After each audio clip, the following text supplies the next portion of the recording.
Olá, boa noite. Eu sou William Galvão e começa agora o Jornal da Justiça desta quarta-feira, 29 de novembro.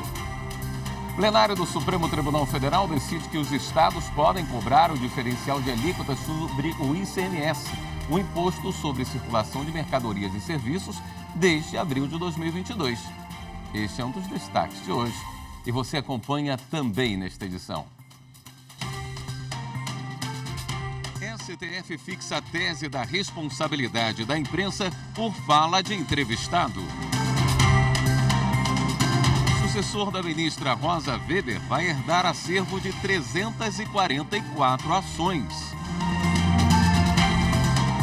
E ainda, Corregedoria Nacional de Justiça vai apurar comportamento de juíza trabalhista de Santa Catarina.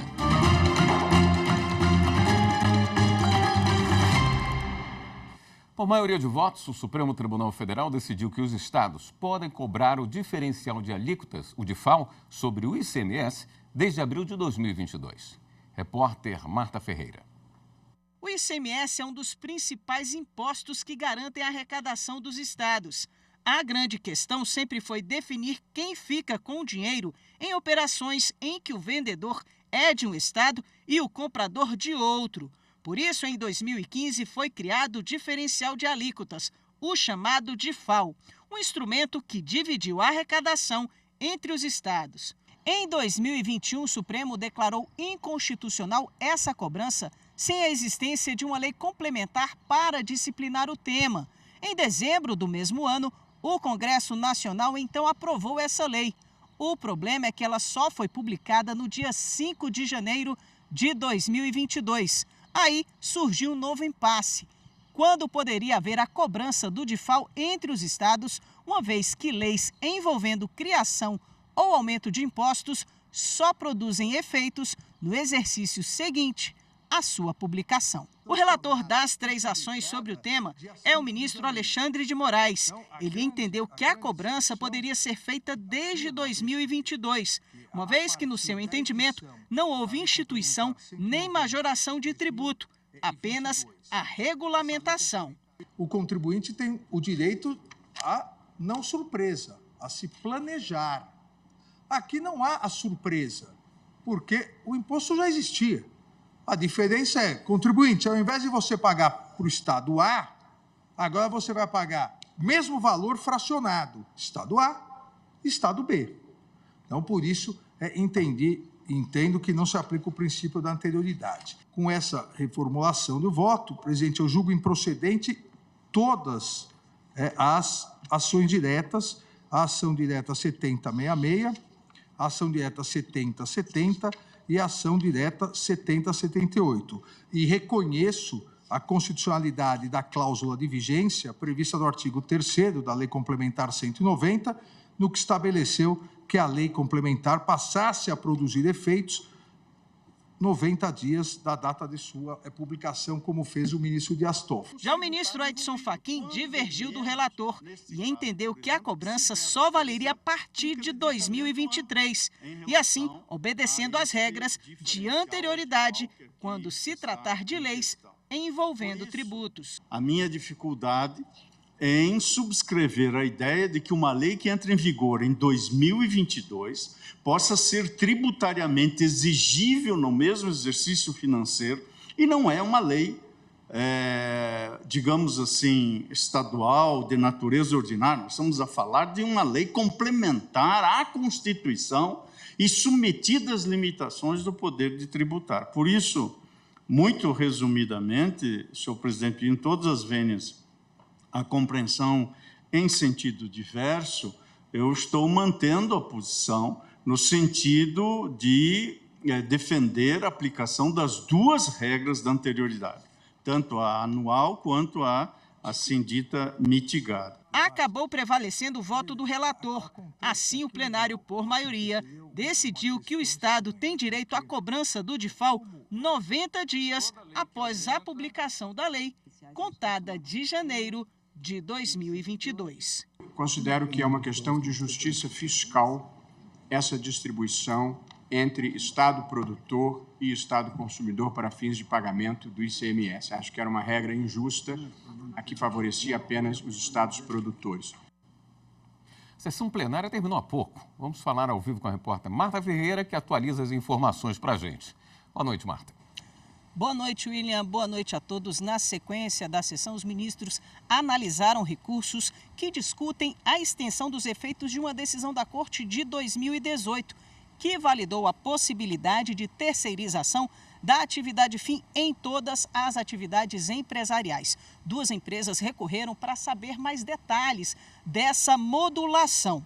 Os ministros decidiram apenas da procedência parcial para esclarecer que os valores que tenham sido recebidos de boa-fé não deverão ser restituídos, superando assim a modulação da decisão anterior. Também ficou decidido quanto à ação rescisória, ela fica prejudicada à discussão por conta de já ter passado o prazo para que ela pudesse ser proposta, a contar do trânsito em julgado da ADPF julgada sobre esse tema.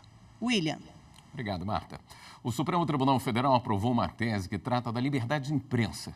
Um recurso extraordinário, os ministros analisaram um pedido de indenização por danos morais em razão da publicação de uma matéria jornalística por um jornal de Pernambuco.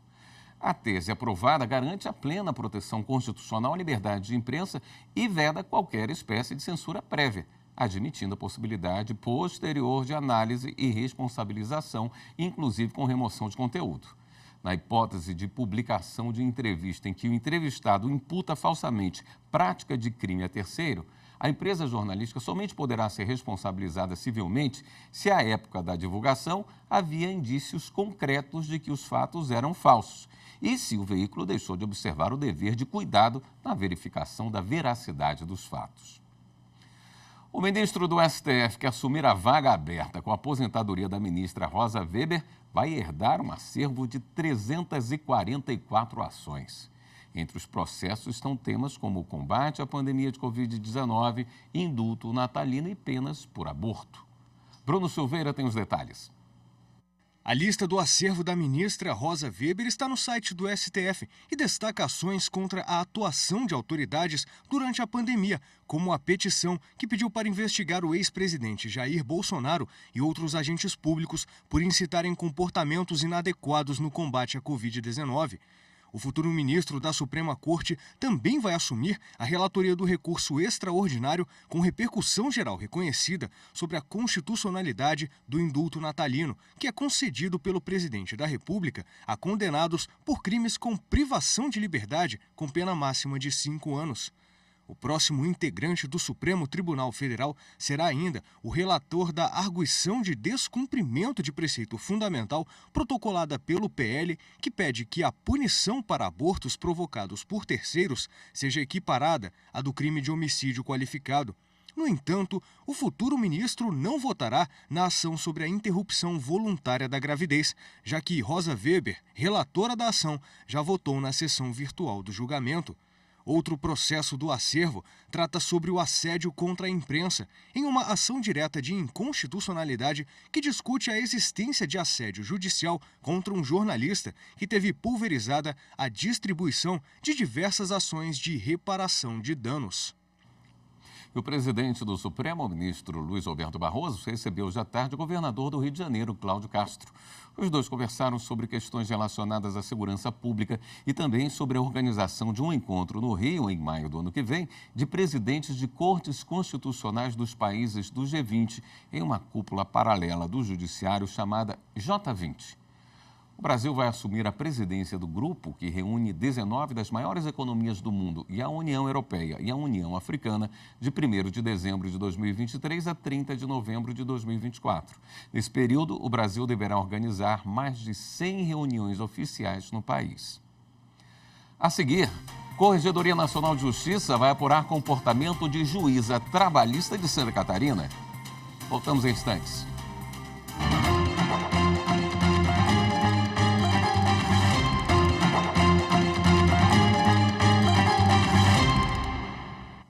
A Corregedoria Nacional de Justiça vai apurar o comportamento da juíza trabalhista Kismara Brustolin, que gritou com uma testemunha durante uma audiência. O Tribunal Regional do Trabalho de Santa Catarina afastou a magistrada e também abriu apuração sobre o caso. A reportagem é de Viviane Novaes. Para o Corregedor Nacional de Justiça, Luiz Felipe Salomão, o comportamento da juíza pode ter violado deveres funcionais da magistratura, como de urbanidade com advogados, partes de processo e testemunhas. O caso aconteceu durante uma audiência por videoconferência no último dia 14, na Vara do Trabalho de Xanxerê, em Santa Catarina. A juíza Kismara Brustolin grita com uma testemunha e exige ser chamada de excelência. O senhor tem que responder assim. O que a senhora deseja, excelência? Repete. Pode continuar, por favor. Repete. O senhor não é obrigado. Mas se o senhor não fizer isso, a audiência, o seu depoimento termina por aqui e será totalmente desconsiderado. A juíza manda tirar a testemunha da audiência. Doutor, eu desconsiderei o depoimento dessa testemunha porque faltou com a educação. Em nota, o Tribunal Regional do Trabalho de Santa Catarina informou que a presidência e a corregedoria decidiram pela imediata suspensão da realização de audiências pela magistrada.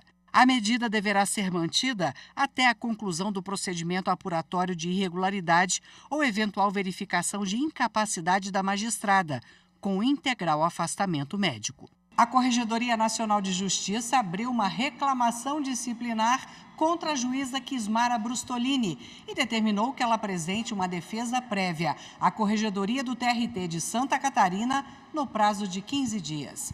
Depois disso, o plenário do Conselho Nacional de Justiça poderá ou não abrir um processo administrativo disciplinar contra a magistrada. Profissionais de enfermagem do setor privado rejeitaram a proposta apresentada pela Confederação Nacional de Saúde para a implantação do piso nacional da categoria. Uma contraproposta deve ser apresentada até a próxima segunda-feira, dia 4 de dezembro. A mediação nacional não inviabiliza as negociações locais e regionais. No Tribunal Superior do Trabalho, a negociação está sendo conduzida pelo vice-presidente da Corte, ministro Aloísio Corrêa da Veiga, por meio do Centro Judiciário de Métodos Consensuais de Solução de Conflitos, do TST. Há 32 anos, a legislação brasileira garante a inclusão de pessoas com deficiência no mercado de trabalho. A lei impõe reservas de vagas para PCDs em empresas com mais de 100 empregados. E por meio dessa cota que um auxiliar de manutenção conseguiu trabalho numa empresa de bebidas. Mas o que era para ter sido uma oportunidade de crescimento profissional se transformou em vários episódios de discriminação. Além de ter sido preterido em promoções por conta da condição física, ele sofreu racismo. O caso chegou à terceira turma do TST. O auxiliar de manutenção trabalhou para a Brasal Refrigerantes no Distrito Federal. Ele relatou no processo que foi vítima de discriminação por deficiência e cor, motivos que teriam impedido uma promoção de auxiliar para técnico. O auxiliar foi contratado em vaga de cota para pessoas com deficiência em 2016. Ele contou no processo que, na prática, sempre exerceu o cargo de técnico de manutenção, apesar de receber salário de função inicial.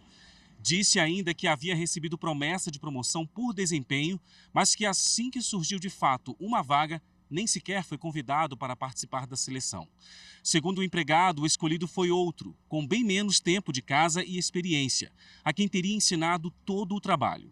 A Brasal sustentou que o auxiliar não poderia exercer a função de técnico porque, além de não ter carteira de motorista, não poderia pilotar motocicleta em razão da deficiência. Porém, vários depoimentos comprovaram que a vaga aberta era para a oficina interna, o que afastava a necessidade alegada pela empresa. Além disso, foi destacado que ele tinha carteira de habilitação desde 2019. O Tribunal Regional do Trabalho da 10ª Região, que abrange o Distrito Federal e o Tocantins, condenou a empresa ao pagamento de R$50 mil de indenização. Para o TRT, a empresa transformou a deficiência física do empregado em obstáculo por meio de requisitos informais de natureza capacitista. No TST, o caso foi julgado pela terceira turma. O relator do processo foi o ministro José Roberto Pimenta. O ministro considerou que houve sim práticas discriminatórias. Na decisão, ele avaliou a extensão do dano, a culpa e o aporte financeiro da empresa, bem como a necessidade de que o valor fixado por danos morais seja capaz de convencer o ofensor a não repetir a conduta ilícita. No entendimento do ministro, o valor da reparação não é desproporcional à extensão do dano. Isso foi tudo apurado e registrado expressamente pelo Tribunal Regional, matéria que a súmula 126 imuniza de reexame aqui, e a indenização fixada de R$50 mil é absolutamente proporcional. É o caso de redução, não. E eu nego provimento ao agravo por inteiro. Por unanimidade, a terceira turma entendeu que ficou comprovado que o trabalhador teve a possibilidade de promoção negada, o que justificou o acolhimento do pedido de indenização. Não cabe mais recurso. O Espaço Cultural do Superior Tribunal de Justiça sediou o lançamento da coletânea A Reforma do Processo Tributário. Uma das coordenadoras da obra é a ministra do STJ, Regina Helena Costa. Repórter Kátia Gomes. A coletânea, composta por 5 livros, é fruto de uma comissão de juristas criada para elaborar anteprojetos de lei que buscam atualizar os processos administrativo e tributário vigentes no país. Esses anteprojetos agora são projetos de lei e serão analisados pelo Senado Federal. São proposições legislativas. Hoje nós já temos uma comissão temporária que vai analisar esses projetos, vai se dedicar exclusivamente a esses projetos. Tenho esperança que esses projetos vinguem e que nós possamos ter, então, uma nova disciplina, novos instrumentos para buscar solução extrajudicial de conflitos entre fisco e contribuinte. Os livros abordam em 300 artigos temas que vão desde as normas gerais de prevenção de litígios, passando por artigos acadêmicos, discussão sobre a criação de uma nova lei de execuções fiscais, matéria tributária, processo administrativo, até o PL 2484 de 2022, com a finalidade de modernizar regras para consulta pública sobre a aplicação da legislação tributária federal. O senador Efraim Filho será o relator da comissão temporária que vai analisar as propostas na Casa Legislativa. Qual é a missão nossa da relatoria? É viabilizar e ser uma ponte entre a produção acadêmica, a produção do mundo jurídico,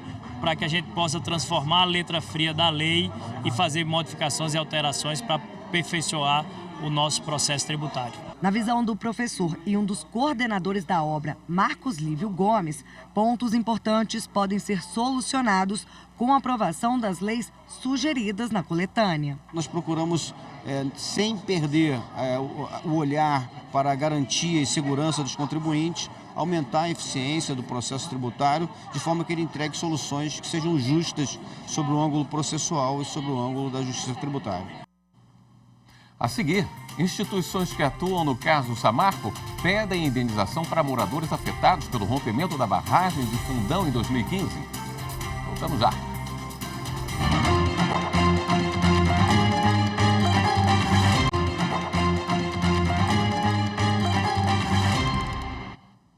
Instituições de justiça que atuam no caso Samarco, entre elas o Ministério Público Federal, pediram à Justiça Federal que reconheça o direito à indenização aos moradores que dependiam de poços artesianos ou captavam água diretamente do Rio Doce e que foram afetados pelo rompimento da barragem do Fundão em novembro de 2015. As informações com Márcio Fontinelli.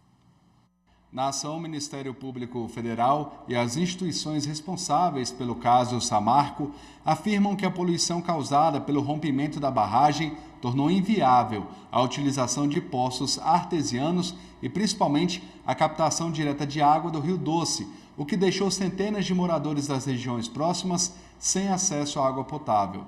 A comunidade Entre Rios, que fica no distrito de Regência, foi uma das mais prejudicadas. Com isso, pedem que seja estendido a elas o direito à indenização, da mesma forma que outros habitantes de regiões abastecidas com água encanada que tiveram fornecimento interrompido pelo desastre.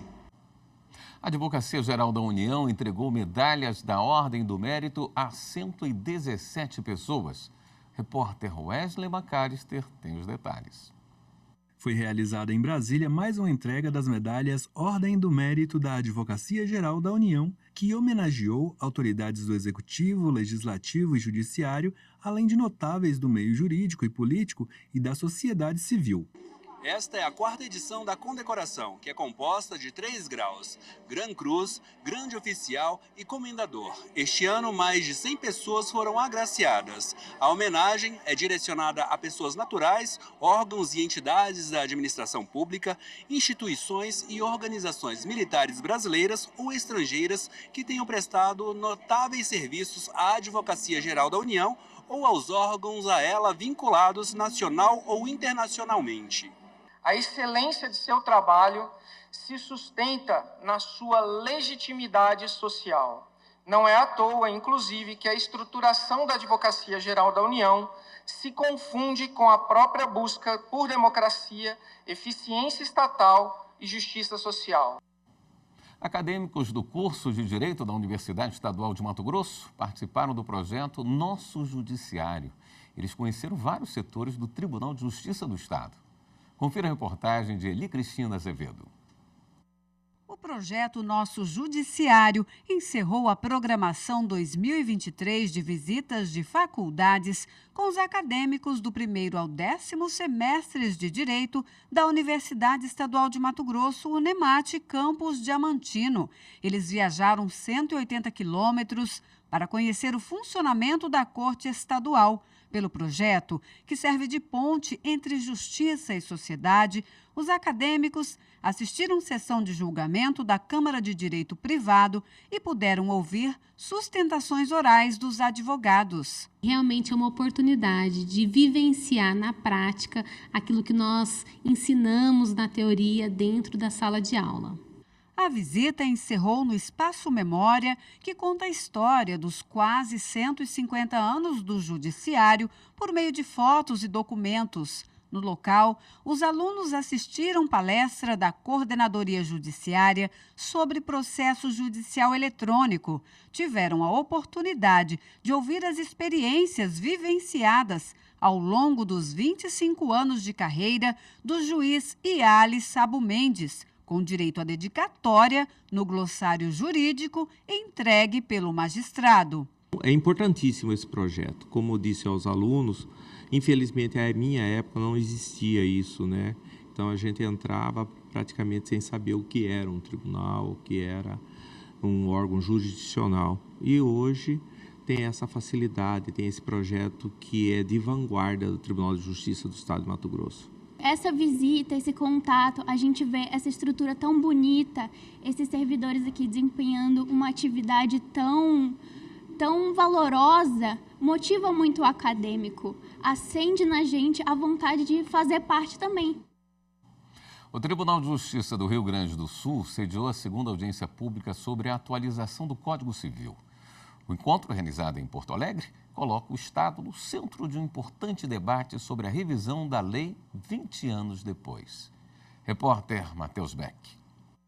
Foram recebidas ao longo do processo cerca de 250 sugestões de advogados, magistrados e professores e estudantes de direito. Se mostra oportuna sua atualização em face das profundas transformações ocorridas em nossa sociedade, em especial as relacionadas ao surgimento das novas tecnologias, a reconstrução dos modelos de família e as novas formas de circulação dos dados pessoais.